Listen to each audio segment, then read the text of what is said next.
Salam, mən tarix fənn üzrə təlimçi müəllim Natiq Məhərrəmli. Bugün sizlə 8-ci dərsimiz olan Asiya Hun dövlətinin izahına baxacaq. Asiya Hun dövləti Mərkəzi Asiyada yaranmışdı. Əsasən Hunlar yaşayırdılar Orxan və Selenqa çaylarının arasında.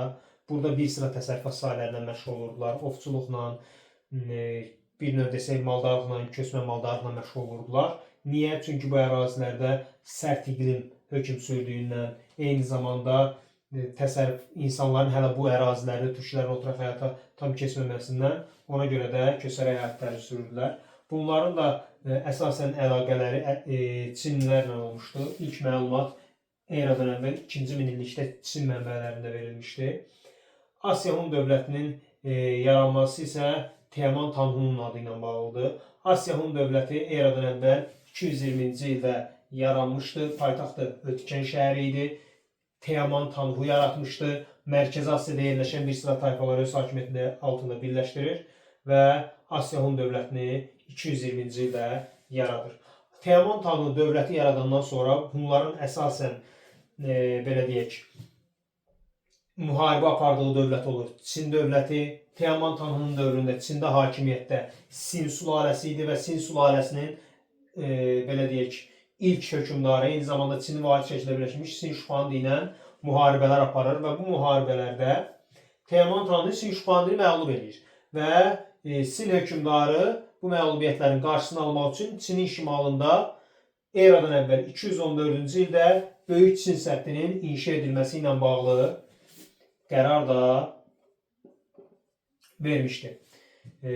İnşasına başlanılmışdı. Çin səddinin inşası təxminən 1000 ilə qədər davam etmişdi. Teoman Tanhu'nun ölümündən sonra onun oğlu Mete Tanhu hakimiyyətə gəlmişdi. Eradan əvvəl 209-174-cü illərdə hakimiyyətdə olub.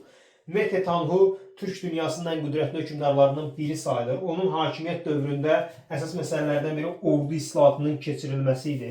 Ordu islahatını əsasən ordunu onluqlara, yüzlüklərə, minliklərə bölmüşdü. Eyni zamanda fit çalan oxlardan istifadə etmişdi. Yəni bu oxlar xüsusi oxdan belə deyək, müharibələrdə, döyüş zamanı istifadə edəndə səslər çıxarırdı və bu səs düşməni vahiməyə salırdı. Ona görə də bir növ desək, düşmən üzərində bir psixoloji üstünlük də əldə etmiş olurdu. Yəni fit çalan oxlardan istifadə də Mete Tanhu'nun dövründədir. Mete Tanhu ordu islahatı keçirib, ordunu gücləndirəndən sonra atası kimi Çinlilərlə müharibə aparır və Çinə qədər də Mərkəzi Asiyada bütün 26 tayfanı, Türk tayfasını öz hakimiyyəti altında birləşdirir və dövlətin belə deyim, vilayətləri tam vahid mərkəz tərəfindən idarə olunur. Bundan əlavə Monqol və Tibet tayfalarını Mərkəzi Asiyada məğlub edib özündən asılı salır. Daha sonra da dediyimiz Çin üzərinə yürüş edir. Atanısının bir növbəsi dağıltısı kimi və eradan əvvəl 200-cü ildə Çin üzərinə yürüş edir. Pinçen şəhəri yaxınlığında baş verən döyüşdə Turan taktikasından istifadə edən Mete Tanhu Çin ordusunu məğlub edir. Və Turan taktikasından istifadə edən Malazgirt döyüşündə də var, 2-ci Sufyan döyüşündə də var və s. kimi. Yəni çox döyüşlərdə Turan taktikasından istifadə olmuşdu. Pinçen şəhəri yaxınlığında elə döyüşdən sonra müqavilə imzalanır. Yəni biz desək eradan əvvəl 200-cü il həm Pinçen müqaviləsidir, həm də Pinçen döyüşüdür. İkisi də eyni ildə olmuşdu. Və Pinçen müqaviləsinə əsasən Çin hər il Hunlara xərrac verməli idi. Şimali Çin keçirdi Hunların nəzarəti altına. Çinin ticarət yolları da Hunların nəzarət altına keçirdi. Bütün bu uğurlar nəticəsində Mete'nin dövründə dövlət geniş ərazili imperiya çevrilir. Bu olur Asiya Hun dövlətinin qüdrətli dövrü. Mete Tanhu'nun ölümündən sonra Hun şahzadələri əsasən Çin hökmdarlarının qızları ilə ailə həyatı qururlar və bu da Çinlilərin Hunların döyüş taktikasını öyrənməsinə gətirib çıxarır. Eyni zamanda onların içərilərinə doğru irəliləməsi və onları bir növ desək Hun dövlətini içəridən parçalamasına gətirib çıxarır. Və o vaxtda eradan əvvəl 1-ci əsrin əvvəllərində Hun dövləti zəifləyəndən sonra 58-ci ildə Çin şahzadəsindən, hökmdarın Çin şahzadəsindən olan oğlu ilə belə deyək, Türk xanımından olan oğlu arasında mübahisə düşür. Və bununla da 58-ci ildə Asiya Hun dövləti iki hissəyə parçalanır.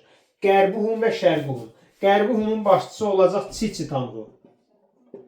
Şərqi Hun Hoxaniyeh birləşdirir Çinə indi onun adı təzə kitablarda qeyd olunmur və Çin aslı hala düşür, tabe edilir və bir müddət sonra öz müstəqilliyini bərpa edir. Daha sonra da 3-cü əsrdə, eramızın 3-cü əsrdə də artıq Çin tərəfindən tamamilə süquta uğradır. Amma Qərb Hunlarında nə baş verir? Qərb Hunları 36-cı ildə Çiçitanın rəhbərliyi ilə bir növ desək, bir sıra əraziləri ələ keçirir. Burada artıq Tanrı dağlarının şimalı, İssik göl ətrafı, paytaxtı da Ürkən şəhəri idi və s.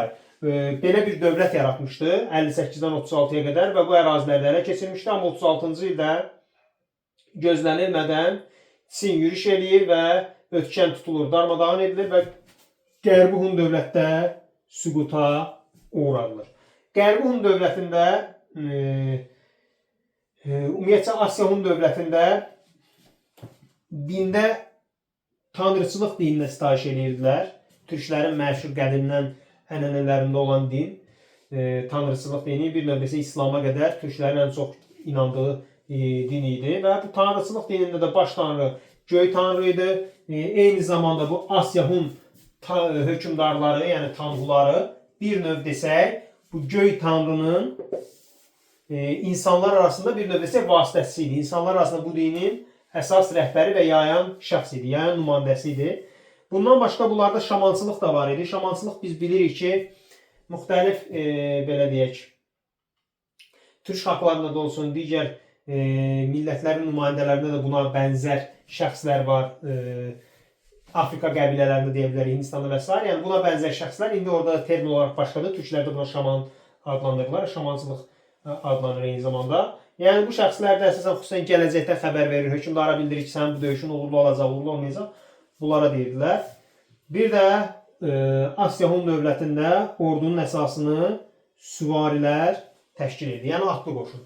Bu tarixin demək olar ki, böyük bir hissəsində belə olub. Çünki Hunlar, türklər əsasən köçəri yaşadıkları üçün, yəni əsasən köçəri yaşayan xalqlarda biz bilirik ki, atdan geniş istifadə etmişlər. Ona görə də bunların ordusunda əsasını süvarilər təşkil edirdi. Bu oldu bizim Asiya Hun dövlətində əsas məqamlar. Yəni biz bu məqamları biliriksə, həm abituriyent, həm müəllimlər işə qəbul, həm sertifikasiya imtahanlarında bu məlumatları biliriksə, biz Asiya Hun dövlətindən düşən sualı çox rahatlıqla yaza bilərik.